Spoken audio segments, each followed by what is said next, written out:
Hi, my little chickadees. Today we're reading The Three Little Wolves and the Big Bad Pig. Oops. The author is Eugene Trevisan and the illustrator is Helen Oxenberry. Once upon a time, there were three cuddly little wolves with soft fur and fluffy tails who lived with their mother. The first was black, the second was gray, and the third was white. One day the mother called the three little wolves around her and said, "My children, it is time for you to go out into the world. Go and build a house for yourselves, but beware of the big bad pig." "Don't worry, Mother, we will watch out for him," said the three little wolves, and they set off. Does this remind you of any other story? Maybe the three little pigs and the big bad wolf? Only we've got three little wolves and a big bad pig. Soon they met a kangaroo who was pushing a wheelbarrow full of red and yellow bricks. "Please, will you give us some of your bricks?" asked the three little wolves. "Certainly," said the kangaroo, and she gave them lots of red and yellow bricks. So the three little wolves built themselves a house of bricks. It looks like they're building only one house.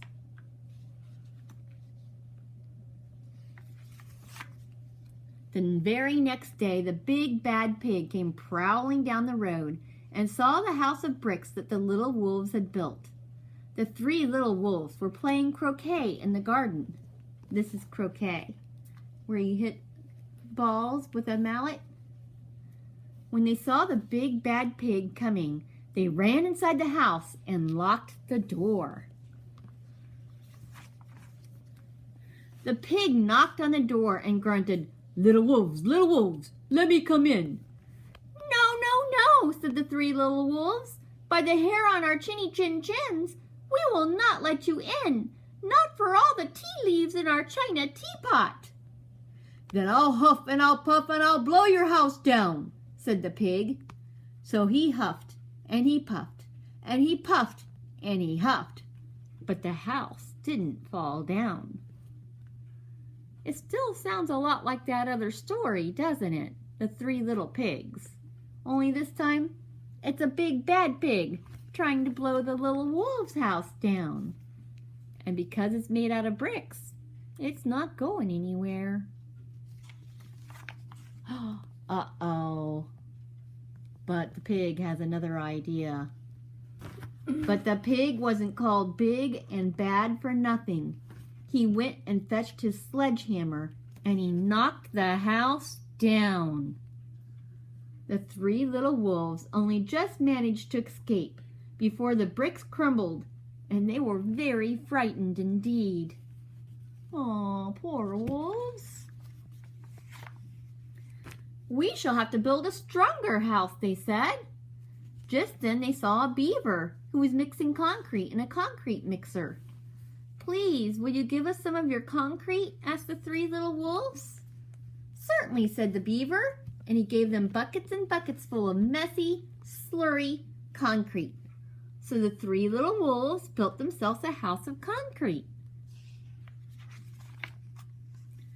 No sooner had they finished than the big bad pig came prowling down the road and saw the house of concrete that the little wolves had built.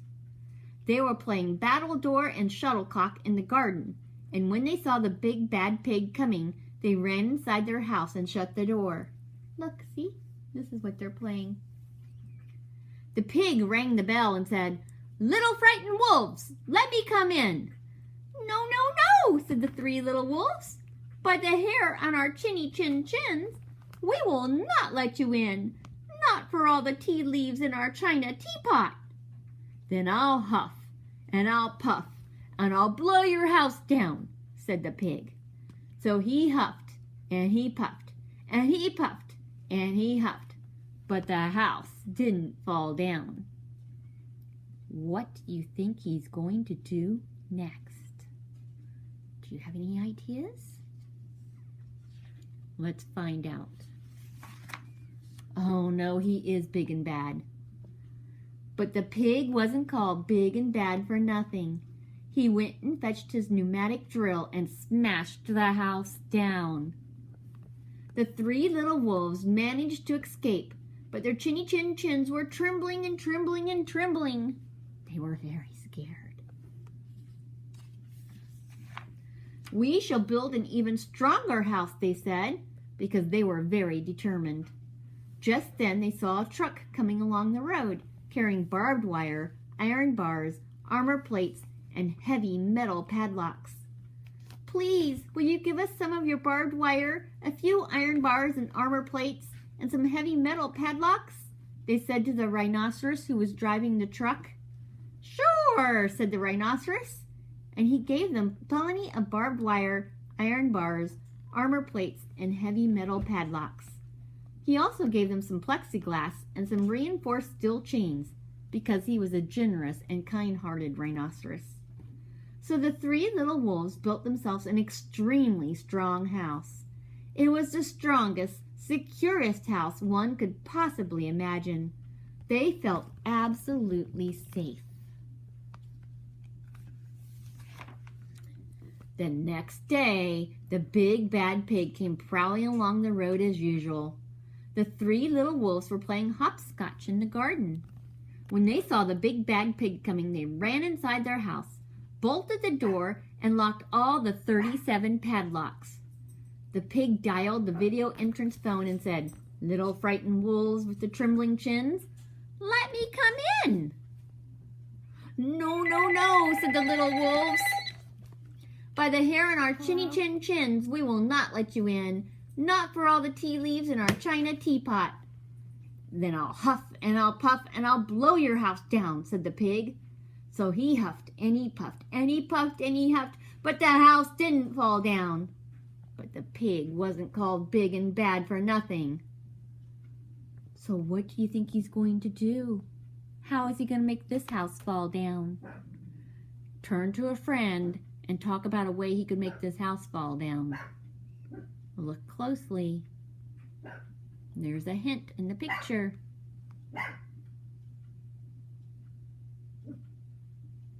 1, 2, 3, back to me.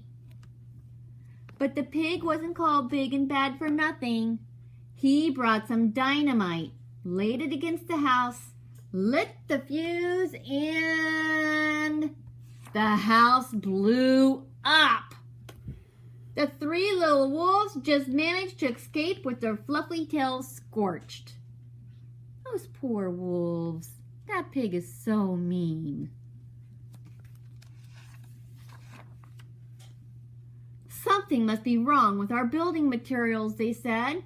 "We have to try something different." But what? At that moment, they saw a flamingo coming along, pushing a wheelbarrow full of flowers. "Please, will you give us some flowers?" asked the little wolves. "With pleasure," said the flamingo, and he gave them lots of flowers. So the 3 little wolves built themselves a house of flowers. A house of flowers? Do you think that's going to work? All those other houses didn't work with the big bad pig. Do you think a house of flowers will work? Let's find out.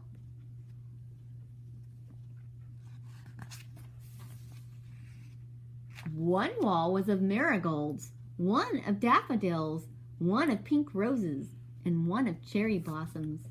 The ceiling was made of sunflowers, and the floor was a carpet of daisies.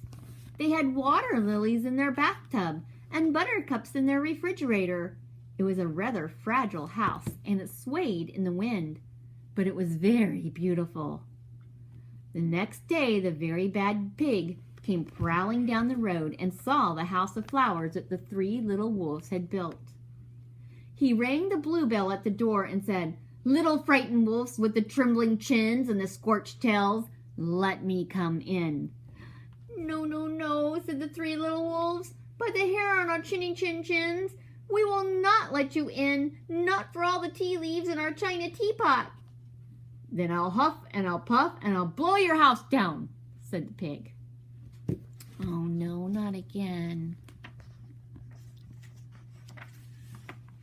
But as he took a deep breath, ready to huff and puff, he smelled the soft scent of the flowers. It was fantastic. And because the scent was so lovely, the pig took another breath, and then another. Instead of huffing and puffing, he began to sniff. He sniffed deeper and deeper until he was quite filled with the fragrant scent. His heart grew tender, and he realized how horrible he had been. Right then, he decided to be a big, good pig. He started to sing and to dance the tarantella. Oh, look, he's singing and dancing. Are you surprised? He didn't blow the house down. He smelled those wonderful flowers, and it changed him from being a big bad pig into a big good pig. And now he's singing and dancing. Do you think that maybe they can be friends now? Now that he's going to be a nice pig? What do you think? Do you think they could be friends? Let's see.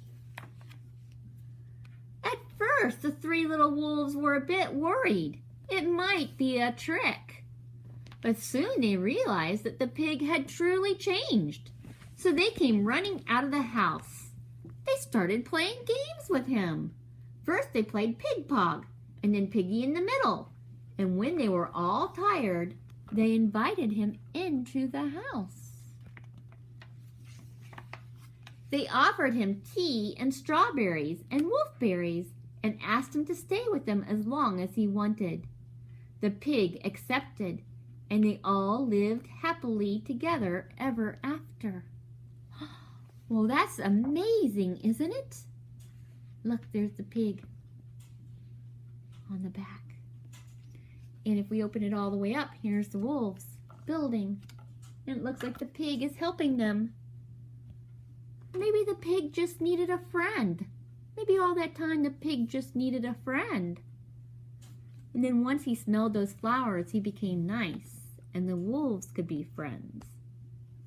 Can you think of a good way to make a friend? Turn to somebody close to you and tell them a good way to be a good friend.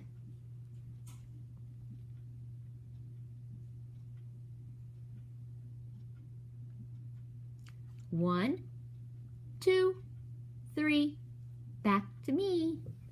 I know that you are all very good friends in my class, and I miss every single one of you. I'll be seeing you again very soon, I hope. Bye for now. Bye.